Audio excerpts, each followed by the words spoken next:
പുതിയൊരു വീഡിയോയിലേക്ക് എല്ലാവർക്കും സ്വാഗതം കേട്ടോ. ആദ്യം തന്നെ സ്വാഗതം പറയുന്നു. ഇന്ന് കുന്നംകുളത്തേക്കുള്ള ചെറിയൊരു യാത്രയിലാണ്. സംഭവമൊന്നുമില്ല. ഇന്നലെ വെള്ളിയാഴ്ചയുടെ ഒന്ന് അവിടുന്ന് ഞങ്ങളൊരു ഗ്രൈൻഡർ മേടിച്ചിട്ടുണ്ടായിരുന്നു. ഗ്രൈൻഡർ മീൻസ് നമ്മുടെ ഹാൻഡ് കട്ടർ ഉണ്ടല്ലോ, ഹാൻഡ് കട്ടർ മേടിച്ചു കൊടുത്തു. അപ്പം ഞാൻ ഗൾഫിൽ നിന്ന് വരുന്ന സമയത്ത് അവിടുന്ന് കാർഗോ കിട്ടിയിട്ടുണ്ടായിരുന്നു ഹാൻഡ് കട്ടർ. പക്ഷേ ഞാൻ വരുന്ന 2 മാസം മുന്നേ വിട്ട സംഭവമായിരുന്നു അത്. ഞാൻ വന്നിട്ടിപ്പോൾ 2 മാസം കഴിഞ്ഞ്, അങ്ങനെ 4 മാസമായി. ഇതുവരെക്കും കാർഗോ കൊണ്ട് എത്തിയിട്ടില്ല. അപ്പോൾ നമ്മളുടെ പരിപാടികളൊന്നും പണികളൊന്നും നടക്കാതായപ്പോൾ വീട്ടിലൊന്നും ഉണ്ടായാലും എന്തെങ്കിലും അല്ലറ ചില്ലറ പണി ഉണ്ടാവും. നമ്മൾ റെൻറ്റിനെടുത്ത് ചെയ്യാന്ന് വെച്ചെന്നുണ്ടായാലും അത് വലിയ സുഖമുള്ള കേസൊന്നുമല്ല. അപ്പോൾ എന്ത് വെച്ചെന്നുണ്ടായാൽ താൽക്കാലികമായിട്ട് അത് എത്തുന്നത് വരെ താൽക്കാലികമായിട്ട് ഉപയോഗിക്കാൻ വേണ്ടിയിട്ട് ഒരു ഹാൻഡ് കട്ടർ മേടിച്ചു. സംഭവം 1300 രൂപയുടെ സാധനമാണ്. അങ്ങനെ മേടിച്ചു കൊടുന്ന് നമ്മളവിടുന്ന് സംഭവം വർക്ക് ചെയ്ത് നോക്കി. വാറണ്ടി ഇല്ല കേട്ടോ, വാറണ്ടിയോ ഗ്യാരണ്ടിയോ അങ്ങനത്തെ സംഭവമൊന്നുമില്ല. ഞാനും അത്ര തന്നെ പ്രതീക്ഷയില്ല. കാരണം എനിക്ക് മറ്റേ ഇത് ഡിവാൾട്ടിൻ്റെ സാധനമാണ് ഞാനിപ്പോൾ അവിടുന്ന് ഇതായിട്ടുള്ളത്, അവിടുന്ന് കൊടുത്തയച്ചിട്ടുള്ളത്. അപ്പോൾ സാധനം എത്തിയില്ല. അപ്പോൾ നമുക്കത് എത്തുന്നത് വരെ ഉപയോഗിക്കണം എന്നുള്ള നിലക്കുള്ളൊരു സാധനമാണ് ഞാൻ ഉദ്ദേശിച്ചത്. അങ്ങനെ വാറണ്ടി ഇല്ലാത്ത സാധനം തന്നെ 1300 രൂപയുടെ ഞാൻ മേടിച്ചു. വീട്ടിലെത്തി നോക്കിയപ്പോഴാണ് മാനുഫാക്ചറിങ് ഡിഫക്റ്റ് കണ്ടത്. നമ്മൾ അവിടുന്ന് വർക്ക് ചെയ്യിച്ച് നോക്കി, പക്ഷെ വർക്ക് ചെയ്യുന്നുണ്ട്. പക്ഷെ അതിൻ്റെ ഷാഫ്റ്റ് ഉണ്ടല്ലോ, ഷാഫ്റ്റ് ബെൻഡ് ഉണ്ട്. അത് വീട്ടിൽ വന്ന് നോക്കുമ്പോഴാണ് അതിൻ്റെ ഷാഫ്റ്റ് ബെൻഡ് കാണുന്നത്. നമ്മളുടെ ഡിസ്ക് ഇട്ട് കഴിഞ്ഞാൽ ഡിസ്ക് ഇങ്ങനെ വയഞ്ഞ് കളിക്കുന്നൊരു സംഭവം. എന്തായാലും വേണ്ട, സാധനം മാറ്റാന്ന് വെച്ച്. അപ്പം ഇനി എന്തായാലും വേണ്ടില്ല, ഒരു 1200 രൂപ കൂടി കൂടുതൽ കൊടുത്താൽ നമുക്ക് ഗ്യാരണ്ടി ഉള്ള സാധനം കിട്ടും. അവിടെ സ്റ്റാൻലിനെ ഉണ്ട്, അതുപോലെ തന്നെ മക്കിട്ട, പിന്നെ ഇത് എന്താ പറയുക ഡിവാൾട്ട്, അതുപോലെ പ്രമുഖമായ കമ്പനി, അതുപോലെ ബോഷ്, എല്ലാതും ഉണ്ട് അവിടെ. നമ്മുടെ കുന്നംകുളത്ത് മേക്കാട്ടുകുളം ഏജൻസി ടൂൾസ് ആൻഡ് അങ്ങനത്തെ എന്തോ ഒരു പേരാണ്. അപ്പോൾ ആ ഏജൻസിക്കാണ് നമ്മൾ പോകുന്നത്. അവിടെ നിന്ന് തന്നെയാണ് ഞാൻ സാധനം ടൂൾസ് എടുക്കൽ. ഒരു 4 വർഷം മുന്നേ മക്കിട്ടയുടെ ഇത് എടുത്തിട്ടുണ്ടായിരുന്നു, മറ്റേ ഡ്രില്ലർ ഉണ്ടല്ലോ. ഡ്രില്ലർ നമുക്ക് നല്ല അഫോർഡബിൾ പ്രൈസിലാണ് ഇവിടുന്ന് നമുക്ക് കിട്ടിയത്. അപ്പോൾ ഞാൻ ആ ഷോപ്പിലേക്ക് തന്നെയാണ് നമ്മൾ പോകുന്നത്. ഞാൻ അവിടുന്ന് കൊടുന്ന് നോക്കുന്ന സമയത്ത് അവിടുന്ന് മക്കിട്ടയുടെ ഒക്കെ ഭയങ്കര റേറ്റ് വരുന്നുണ്ട്. അത് നമ്മൾ ഇന്ത്യയിൽ റേറ്റ് കുറവാണ്. അതുപോലെ തന്നെ നമുക്കറിയാവുന്ന ഗൾഫിലുള്ള ആളുകൾ, പരിചയമുള്ള ആളുകൾ തന്നെ ഇവിടുന്ന് തന്നെ ടൂൾസ് മേടിച്ചിട്ട് പണിക്കാർ, മാർബിൾ ടൈൽസിൻ്റെ വർക്ക് ചെയ്യുന്നവർ, അല്ലെങ്കിൽ ഇലക്ട്രീഷ്യന്മാർ, അങ്ങനത്തെ പ്രൊഫഷണൽ നടക്കുന്നവർ, അവരവിടുന്ന് ടൂൾസ് മേടിക്കാതെ ഇവിടുന്ന് ടൂൾസ് മേടിച്ച് കൊണ്ടുപോകുന്നുണ്ട്. അപ്പോൾ സംഭവിച്ചെന്നുണ്ടായാൽ നമ്മുടെ ഇന്ത്യയിൽ ഇതിന് പ്രൈസ് കുറവാണ്, അവിടെ പ്രൈസ് കൂടുതലുമാണ്. നമ്മൾ എങ്ങനെ നോക്കിയെന്നുണ്ടായാലും അവിടുത്തെ ടാക്സും കാര്യങ്ങളൊക്കെ നോക്കിയെന്നുണ്ടായാലും നമ്മൾ ഇന്ത്യയിൽ തന്നെയാണ് ഇതിൻ്റെ റേറ്റ് കുറവ് കാണിക്കുന്നത്. എങ്ങനെ വെച്ചാലും നല്ലൊരു ഇതിലാണ് കിട്ടുന്നത്. അപ്പോൾ ആ ഒരു കടയൊക്കെ തന്നെ. അപ്പോൾ അന്ന് മേടിച്ച ഡ്രില്ലർ ഒരു കംപ്ലൈൻറ്റും കൂടാതെ ഇപ്പോഴും നമ്മൾ ഉപയോഗിച്ചുകൊണ്ടിരിക്കുന്നത്. അപ്പോൾ അങ്ങനത്തെ സാധനം തന്നെയാണ് ഇപ്പോൾ നമ്മൾ മേടിക്കാൻ വേണ്ടി പോണത്. ഈ സാധനം ഇപ്പോൾ ഞാനിപ്പോൾ കാണിച്ച് തരുന്നില്ല. കാണിച്ചതെന്ന് വെച്ചാൽ ഞാൻ ജസ്റ്റ് കാണിച്ചു തരാം. ഇതൊക്കെ കാണിച്ചു തരാം. ഞാനത് കമ്പനി ഒന്നും ഞാൻ അങ്ങനെ കാണിച്ചു തരില്ല. കാരണം വെച്ചാൽ നമ്മളെന്തിനാണ് മറ്റുള്ള ഒരു ഇതിനെ മൈനസായിട്ട് കാണിക്കുന്നത്? അത് ചില മാനുഫാക്ചറിങ് ഡിഫക്റ്റ് ആയിരിക്കാം. ചിലപ്പോൾ എനിക്കിത് കൊണ്ടു കൊടുത്തുന്നുള്ള സംഭവം ഒരു മാറ്റി തരും. പക്ഷെ ഞാനിപ്പോൾ അത് ഉദ്ദേശിക്കുന്നില്ല. ഇതെന്നെ മാറി. കാരണം വെച്ചാൽ നല്ല ഗ്യാരണ്ടി ഇല്ലാത്ത സാധനം ആയതിൻ്റെ പേരിൽ ഇനി ജസ്റ്റ് എന്തെങ്കിലും കംപ്ലൈൻറ്റ് വന്നു കഴിഞ്ഞാൽ ആ കംപ്ലൈൻറ്റ് നമുക്ക് അത് കൊണ്ടുവരാൻ പറ്റില്ല. ഇതിപ്പോൾ വർക്ക് ചെയ്യാത്ത കാരണം മാനുഫാക്ചർ ഡിഫക്റ്റ് ആണ്. അപ്പോൾ അവർ മാറ്റി തരും. അപ്പോൾ അതിൻ്റെ പേരിൽ ഞാനിത് കാണിക്കില്ല. ഏതാണ് കമ്പനി എന്നൊന്നും ഞാൻ കാണിച്ചു തരില്ല. ഞാൻ ജസ്റ്റ് വേണമെങ്കിൽ എന്ത് ചെയ്യാം, അവിടുന്ന് എന്താണ് പ്രശ്നം എന്നുള്ളത് അവർ നോക്കും. അത് നോക്കണ സമയത്ത് ഞാൻ സംഭവം കാണിച്ചു തരാം കേട്ടോ. അപ്പോൾ ഇപ്പോൾ കുന്നംകുളത്തേക്ക് പോവാം. ചാവക്കാട് ഞങ്ങൾ നോക്കണം. ഇപ്പോൾ ലോക്ക്ഡൗൺ, ചാവക്കാട് ലോക്ക്ഡൗൺ എന്ന് വെച്ചിട്ടുണ്ടെങ്കിൽ വാഹനങ്ങൾ ഓടട്ടോ. പക്ഷേ വിഷയം എന്ന് വെച്ചാൽ ഇവിടെ TPR കൂടുതലാണ്. ചാവക്കാട് ഇപ്പോൾ ഓപ്പൺ ആക്കി ഉണ്ടായിരുന്നതാണ്. ഇപ്പോൾ TPR കൂടുതലതിൻ്റെ പേരിൽ തിങ്കളാഴ്ച മുതൽ 10 ദിവസത്തേക്ക് ക്ലോസ് ചെയ്തിരിക്കുന്നു. ക്ലോസ് ചെയ്തിട്ടുണ്ടെങ്കിൽ വാഹനങ്ങൾക്കൊന്നും പ്രശ്നമില്ല. പക്ഷേ കടകൾ, ആവശ്യ വസ്തുക്കളുണ്ടല്ലോ, നമ്മളുടെ ഭക്ഷണ സാധനങ്ങൾ, ആ കടകളൊക്കെ നമുക്ക് തുറക്കാൻ പറ്റും. അല്ലാതെ നമ്മളുടെ ജ്വല്ലറി, അങ്ങനത്തെ ഡ്രസ്സ്, ഇതൊന്നും തുറക്കാൻ പറ്റില്ല. അങ്ങനത്തെ ഒക്കെ ഐറ്റംസുകൾ, അങ്ങനെ ഫുഡ് വെയറിൻ്റെത്, അതൊന്നും തുറക്കാൻ പറ്റില്ല. മറ്റ് നമ്മൾ ആർത്താറ്റ് എത്തിയിട്ടാണ് സംഭവം രസമാണ്. ഇങ്ങനെ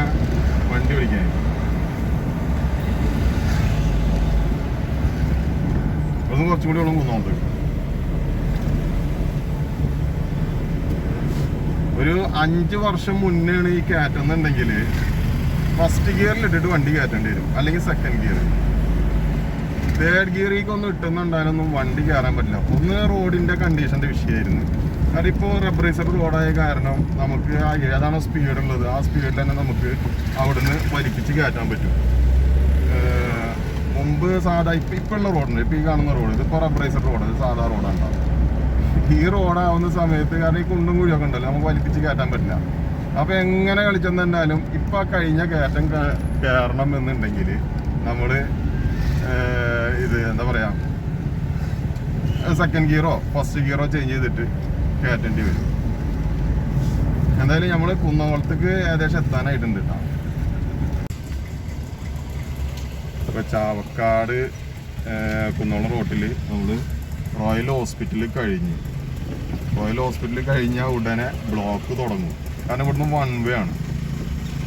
സാധാരണ റോയൽ ഹോസ്പിറ്റലിൽ അല്ലാണ്ട് കയറി അതുപോലെ തന്നെ മുനിസിപ്പാലിറ്റിയുടെ അതുണ്ടല്ലോ അതിൽ കൂടെ ഇറങ്ങലായിരുന്നു, നഗരസഭയുടെ അതിൽ കൂടെ ഇറങ്ങലായിരുന്നു. എന്ന് കയറാൻ വിട്ടുപോയി. പിന്നെ അത് മാത്രമല്ല നമ്മൾ ജസ്റ്റ് കറങ്ങേണ്ടി വെച്ചോ, പക്ഷേ ഈ ബ്ലോക്കിൽ പെടാതെ നമുക്ക് അടുത്തേക്ക് എത്താൻ പറ്റും. താവൂസ് തിയേറ്ററിൻ്റെ ആ ഭാഗം വെച്ചിട്ട് 1 വേ ആയി. അത് കുന്നംകുളം സ്റ്റാൻഡിൻ്റെ അവിടെ നിന്ന് ഇങ്ങോട്ടേക്ക് വരുന്ന വണ്ടികൾ ഇതായിരിക്കും 1 വേ ആണ്, ബാക്കി 2 വേ ആണ്. അപ്പോൾ അവിടെ വെച്ചിട്ട് അങ്ങോട്ടും ഇങ്ങോട്ടും വണ്ടി പാസ് ചെയ്യുമ്പോഴുള്ള ആ ഒരു ബ്ലോക്കാണ് ഇപ്പോൾ ഈ കാണുന്നത് കേട്ടോ. സംഭവം ഒരു 250-300 മീറ്റർ ഉണ്ടാവുള്ളൂ ഈ ഒരു ബ്ലോക്ക്. പക്ഷെ അത് അത്യാവശ്യം നമ്മളിവിടെ എടുക്കേണ്ടി വരും ഈ ബ്ലോക്കിൽ.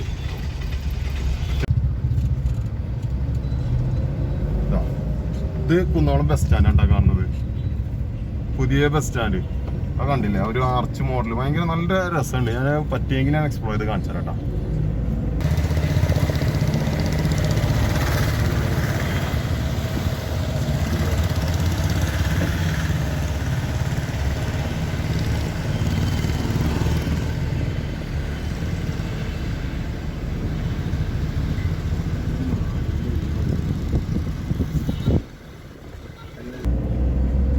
ഇവിടുന്ന് അങ്ങോട്ട് ഇനി 1 വേ ആണ്. 1 വേ അതിൻ്റെ പേരിൽ നമുക്ക് ഇനി പ്രശ്നമില്ല. ആ ഒരു ഏരിയ ഇപ്പോൾ കണ്ടില്ലേ, ആ ഒരു ഏരിയ വരുന്നത് മാത്രമാണ് കുറച്ച് ബ്ലോക്ക് ഉണ്ടാവും. എന്തായാലും ഒരു 5-10 മിനിറ്റ് നമ്മളവിടെ ബ്ലോക്കിൽ കൊടുക്കും. റോയൽ ഹോസ്പിറ്റൽ മുതൽ സംഭവം കുറച്ചുണ്ടാവുള്ളൂ, പക്ഷെ നല്ല ബ്ലോക്ക് ആയിരിക്കും.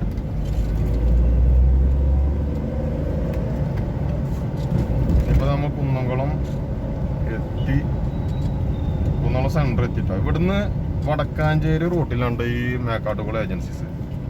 അവർക്ക് തന്നെ കുറേ കടകളുണ്ട്. ഇതിൽ ടൂൾസിൻ്റെ മാത്രമുള്ളൊരു കടയുണ്ട്.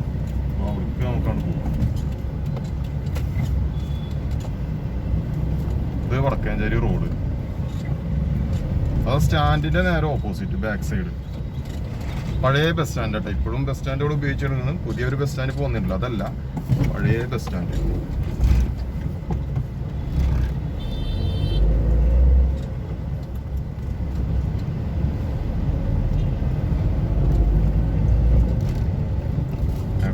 മേക്കാട്ടുകുളം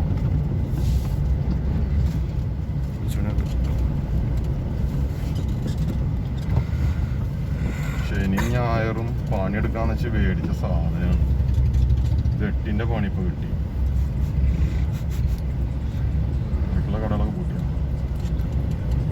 വണ്ടിയിടാൻ പറ്റുമോ? ഇതാ ബോർഡ് കാണില്ലേ, മേക്കാട്ടുകുളം മെഷീൻസ് ആൻഡ് ടൂൾസ്. ഇതാണ് നമ്മുടെ ഷോപ്പ്. വണ്ടി ഒതുക്കട്ടെ, സ്റ്റോപ്പ് ഷേക്കുണ്ട്. ഇത് നമ്മളാട്ടാ, അതിനൊക്കെ എന്തെങ്കിലും ഉണ്ടോ ഒന്ന് നോക്കി വയ്ക്കാം.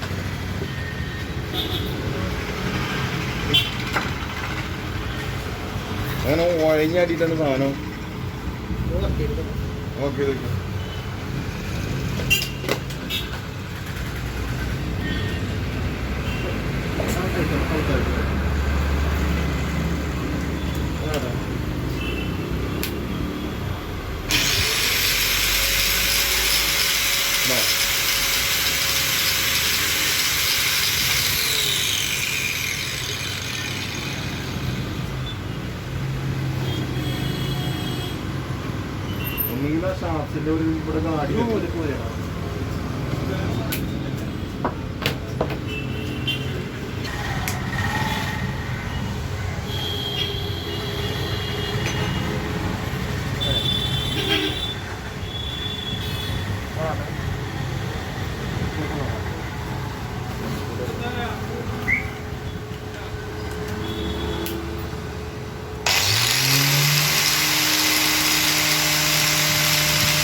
അത് ഊരിട്ട് നോക്കി ഊരിട്ട് നോക്കിയാലും തന്നെ അവസ്ഥ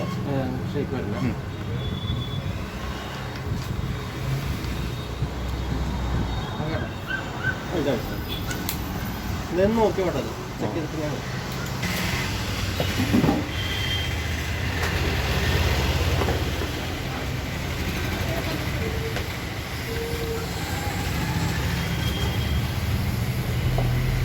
തീരെ പ്രശ്നം വരുന്നത് ഒരു വൈബ്രേഷൻ ആയിട്ട് പ്രഷർ വരുന്നില്ല എൻ്റെ കൂടെ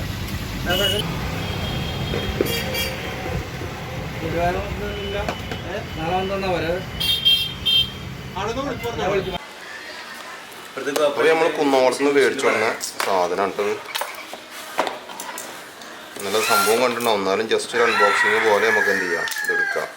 ഇതിൻ്റെ യൂസർ റിവ്യൂ പിന്നീട് അറിയിക്കുക. കാരണം ഇതിൻ്റെ യൂസർ റിവ്യൂ ഇപ്പം എങ്ങനെയാണെന്ന് ഇപ്പം നമുക്ക് അറിയില്ല. കാരണം ഇത് നമ്മളിപ്പോൾ മേടിച്ചിട്ടല്ലോ. ഒരു ഹാൻഡിലുണ്ട് കേട്ടോ, യൂസർ മാനുവൽ. അത് എല്ലാ ഭാഷയിലും ഉണ്ട്. ഇത് ഇമ്പോർട്ടഡ് സാധനമാണ്. അതിൻ്റെ പേരിൽ റൈറ്റ് ഇന്നലെ ഇച്ചിരി കൂടുകയും ചെയ്ത്. സംഭവിച്ചെന്നുണ്ടെങ്കിൽ അത് ഞാൻ പറഞ്ഞുതരാം. ഹെഡല്ല കവറ്. അതുപോലെ തന്നെ ഡിസ്ക് മാറ്റുന്ന സാധനം.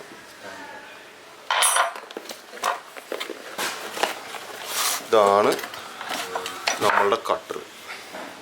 അപ്പോൾ ഇന്നലത്തെ സാധനം എന്ത് ചെയ്ത് നമ്മളവിടെ റിട്ടേൺ കൊടുത്ത് എന്നിട്ട് ഇത് മേടിച്ച് ഇന്നലെ ഇവിടുത്തെ ഈ ഷാഫ്റ്റ് ഉണ്ടല്ലോ, ഈ ഷാഫ്റ്റിനായിരുന്നു കേട്. ഇതല്ല, ഡിവാൾട്ടിനല്ല, അതൊരു ലോക്കൽ കമ്പനി ആയിരുന്നു. ആ ലോക്കൽ കമ്പനിയുടെ ഷാഫ്റ്റിന് കേടുണ്ടായിരുന്നു. ഷാഫ്റ്റും ഈ റിങ്ങിനും എന്തോ ഒരു ഇതുണ്ട്, വിഷയം ഉണ്ടായിരുന്നു. ഇതിൻ്റെ പേരൊന്നും എനിക്കറിയില്ല കേട്ടോ ഈ സാധനത്തിൻ്റെ. ഇതാണ്ടാ, ഇതിനെന്തോ ഒരു പ്രശ്നമുണ്ടെന്ന് തോന്നുന്നുണ്ട്. ഇന്നലത്തെ അവർ ഈ സാധനം മാറ്റി തരാമെന്ന് പറഞ്ഞു. പക്ഷേ നമുക്കത് മാനുഫാക്ചറിങ് ഡിഫക്റ്റ് നമ്മൾ ഫസ്റ്റിൽ തന്നെ കണ്ടെത്തിയതിൻ്റെ പേരിൽ പിന്നീട് ആ കമ്പനി എടുക്കാൻ വലിയ സുഖം പോരാ. കാരണം ഇനി കുറച്ചും കൂടി കഴിഞ്ഞെന്നുണ്ടെങ്കിൽ നമ്മൾ ഉപയോഗിച്ച് കുറച്ച് കഴിഞ്ഞെന്നുണ്ടെങ്കിൽ ഇതുപോലെ ആമേച്ചറിനോ അല്ലെങ്കിൽ ബയറിങ്ങിന് എന്തെങ്കിലും കംപ്ലൈൻറ്റ് കിട്ടുന്നുണ്ടെങ്കിൽ കൊണ്ടുവരാൻ പറ്റില്ല. അപ്പോൾ ഇന്നലെ കയ്യോടാണ് കൊണ്ടുവന്നപ്പോൾ അതുകൊണ്ട് ക്ലിയർ ചെയ്ത്. അപ്പോൾ ഈ സാധനം കിട്ടി. ഇത് റൈറ്റ് കൂടാൻ കാരണം ഇതിൻ്റെ ഉണ്ട് ബാക്കിൽ സ്വിച്ച് വരുന്നത്. ഈ ഭാഗത്ത് സ്വിച്ച് വരുന്നതിന് റൈറ്റ് കുറവുള്ളൂ. 2500 ഉണ്ടാവുള്ളൂ. 2500. അപ്പോൾ നമുക്കിത് എളുപ്പം ഇവിടെ പിടിക്കലല്ല, ഇങ്ങനെ പിടിച്ചിട്ട് ആക്കലല്ല നമുക്ക് എളുപ്പം ഉണ്ടാവുക. നമുക്ക് എളുപ്പം ഇവിടെ പിടിച്ചിട്ട് വർക്ക് ചെയ്യിക്കാനാണ്. കാരണം നമ്മൾ കട്ടർ പിടിക്കുന്ന പൊസിഷനിൽ ഇങ്ങനെ പെട്ടെന്ന് ഇതാക്കുന്നുണ്ട്. നമുക്ക് എന്ത് ചെയ്യാം, ഇത് മറ്റേത് ഇവിടെ ബാക്കിൽ കൊണ്ടുപോയി സ്വിച്ച് കഴിഞ്ഞാൽ പെട്ടെന്ന് ഇതെന്തായാലും ഒരു ചെറിയൊരു ഷെയ്ക്ക് കാണിക്കും. നമ്മൾ ഡിസ്ക് കിട്ടുന്നുണ്ടായാൽ ആ ഇതാകുന്ന ഷെയ്ക്ക് കാണിക്കും. അപ്പോൾ ഇവിടെ നിന്നുണ്ടെങ്കിൽ നമുക്ക് കറക്റ്റ് ഇത് കിട്ടൂല, ബാലൻസ് കിട്ടൂല. ഇവിടെ എന്നുണ്ടെങ്കിൽ നമ്മൾ ഈ പിടുത്തവും ഇതിങ്ങനെ ആയി കഴിഞ്ഞെന്നുണ്ടാൽ അടിപൊളിയായിട്ട് നമുക്ക് ബാലൻസ് കിട്ടുകയും ചെയ്യും. ഒരു കുഴപ്പമില്ലാതെ വർക്ക് ചെയ്യുകയും ചെയ്യും. അപ്പോൾ ഇനിയിപ്പോൾ ഇതിട്ട് കുറേ പണികളുണ്ട്. അപ്പോൾ ആ പണിക്ക് വേണ്ടിയിട്ടാണ് മേടിച്ചത്.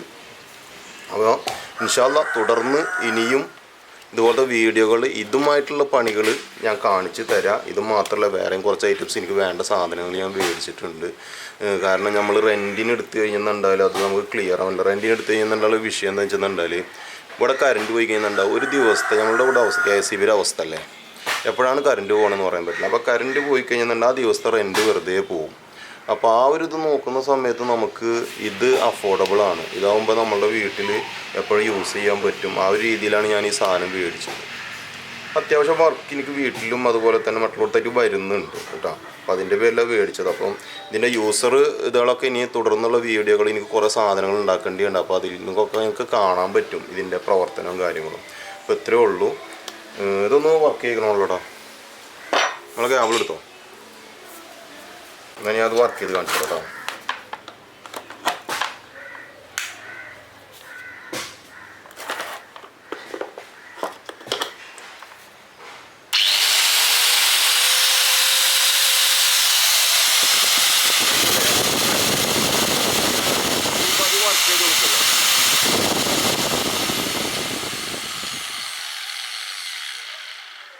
ഓക്കെ, ഇത് വർക്ക് ചെയ്യാൻ ഞാൻ പറഞ്ഞിട്ടുണ്ടായിരുന്നു.